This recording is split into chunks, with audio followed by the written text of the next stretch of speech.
ये समझ में आ गया इंटरनली डिवीजन। अगर मान लो हमको एक्सटर्नली डिवीजन करना है, मान लो दो पॉइंट है उसको कोई एक्सटर्नली डिवीजन कर रहा है, मान लो ये कोई पॉइंट ए है और ये कोई पॉइंट बी, इसको एक्सटर्नली डिवीजन कर रहा है कोई पॉइंट सी, इसको मान लेते हैं m/n में। तो अपने को कुछ नहीं करना है, यही सेम फार्मूला था, जो प्लस है उसी की जगह माइनस लिख देते हैं। कैपिटल X इक्वल टू, ये एक्सटर्नली है, एक्सटर्नली जब डिवीजन करता है, एक्सटर्नली डिवीजन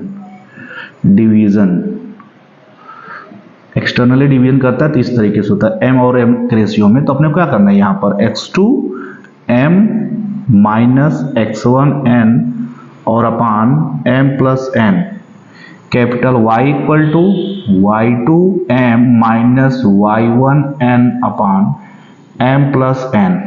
ठीक है, इसको बोलते हैं इंटरनली डिवीजन, इसको बोलते हैं एक्सटर्नली डिवीजन, है ना।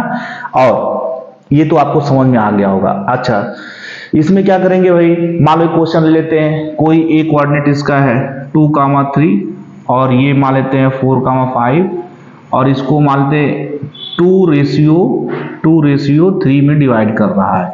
तो इसमें अगर कैपिटल X की वैल्यू निकालेंगे, देखो capital X equal to x2 की वैल्यू कितनी भाई 4 है, तो 4 इंटू m की वैल्यू कितनी है 2, तो इधर 2 लिख देते हैं, प्लस x1 की वैल्यू कितनी है भाई इधर 2, तो 2 इंटू n की वैल्यू कितनी है तो 3 और अपान 2 प्लस 3, है ना।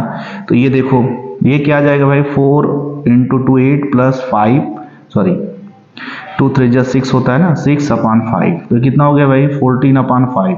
ये कैपिटल X की वैल्यू आ गई, है ना। इसी तरीके से अगर कैपिटल Y की वैल्यू निकालें तो y2 की वैल्यू कितनी है भाई, y2 की वैल्यू 5 है, तो इधर 5 इंटू m की वैल्यू 2 है, प्लस y1 की वैल्यू कितनी भाई 3 है, तो 3 इंटू n की वैल्यू 3 है अपान 2 प्लस 3, तो ये कितना हो जाएगा भाई 10 प्लस